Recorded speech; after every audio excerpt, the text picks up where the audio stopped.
Hello guys, welcome to the video. இந்த வீடியோவில் நம்ம எதை பற்றி பார்க்க போகிறோம் அப்படின்னா மைவி3 ஆட்ஸ் அதை பற்றி தான் நம்ம பார்க்க போகிறோம்.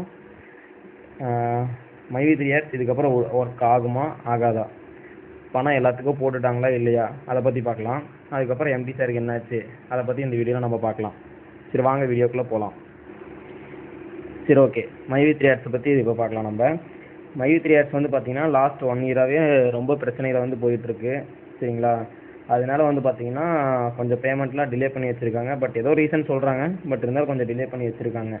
சரிங்களா, இப்போ வந்து பார்த்தீங்கன்னா மைவி3 ஆட்ஸ் ஒர்க் ஆகுமா ஆகாதா, அதை வந்து பார்த்தீங்கன்னா இப்போதைக்கு அவங்க வந்து ஸ்டாப் பண்ணி வைக்கலாம் அப்படின்ட்டு இருக்காங்க.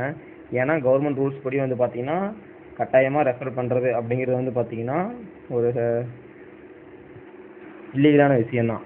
சரிங்களா, அதனால வந்து பார்த்தீங்கன்னா ரெஃபரல் கான்செப்ட் எந்த ஒரு இதுலேயுமே வைக்கக்கூடாது. ஓகேங்களா, அதனால அதெல்லாம் வந்து பார்த்தீங்கன்னா கரெக்ட் பண்ணிவிட்டு அதுக்கப்புறம் உள்ளே வரேன் அப்படின்னு சொல்லியிருக்காங்க. இது எம்டி சார் தான் சொன்னார். சரிங்களா, அதுக்கப்புறம் வந்து பார்த்தீங்கன்னா லாஸ்ட் மந்த்து அவங்க பேமெண்ட்டு போடுறேன்னு சொல்லியிருக்காங்க. அதனால பணம் வந்துடுச்சா இல்லையா அப்படின்னு அதை பற்றி நம்ம பார்க்க ஆரம்பித்தோம்னா ஓரளவுக்கு எல்லாத்துக்குமே பணம் போட்டாங்க. பட் இருந்தாலும் இப்போதைக்கு க்ரௌண்ட் மெம்பர் சிஎம்க்குலாம் இன்னும் போடல. மற்றபடி பிஎம் அவங்களுக்குலாம் சில்வர் மெம்பர்ஸ் அவங்களுக்குலாம் கொஞ்சம் ஓரளவுக்கு பேமெண்ட்லாம் போட்டு முடிச்சிட்டாங்க. சரிங்களா, அதனால வெயிட் பண்ணி பார்ப்போம் அவங்களுக்கும் பேமெண்ட் வருமா என்ன ஏதுங்கிறது. அதை வந்துச்சுன்னா நம்ம பின்னாடி அப்டேட் பண்ணலாம். சரிங்களா, அதுக்கப்புறமேட்டு எம்டி சாருக்கு என்னதான் ஆச்சு அதை வந்து பார்த்தோம்னா வச்சுக்கோங்க. லாஸ்ட் ஆடியோவில் அவர் என்ன சொல்லியிருக்காரு அப்படின்னு நம்ம அதை பற்றி பார்த்தோம் அப்படின்னா, அவர் வந்து நிறைய ப்ராப்ளமில் போயிட்டுருக்கு, அதனால ஜாமீன் கேட்டிருக்கோம் அப்படின்னாரு. பட் இருந்தாலும் அவருக்கு ஜாமீன் கொடுக்கல. ஜாமீன் ஈஸியாக தான் கிடச்சிருன்னு சொல்கிறாங்க. பட் இருந்தாலும் எம்டி சாருக்கு ஜாமீன் தரல.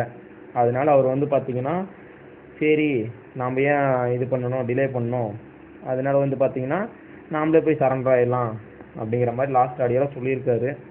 அவரே போய் சரண்டராகனு சொல்லியிருக்காரு. மற்றபடி என்ன ஏது அப்படிங்கிறது தெரில.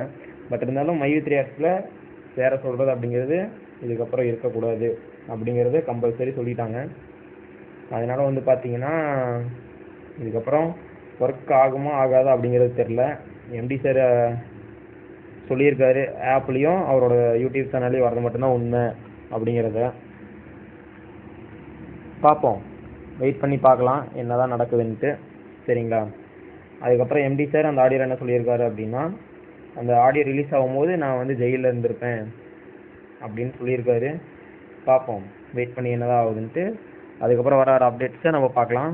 மறக்காமல் கீழே நம்ம டெலிகிராம் சேனலில் ஜாயின் பண்ணிக்கோங்க. மற்ற டீட்டெயில்ஸ்லாம் நம்ம அங்கே போஸ்ட் பண்ணிடலாம். சரிங்களா, மறக்காமல் நம்ம சேனலை சப்ஸ்கிரைப் பண்ணிடுங்க. தேங்க்யூ ஃபார் வாட்சிங்.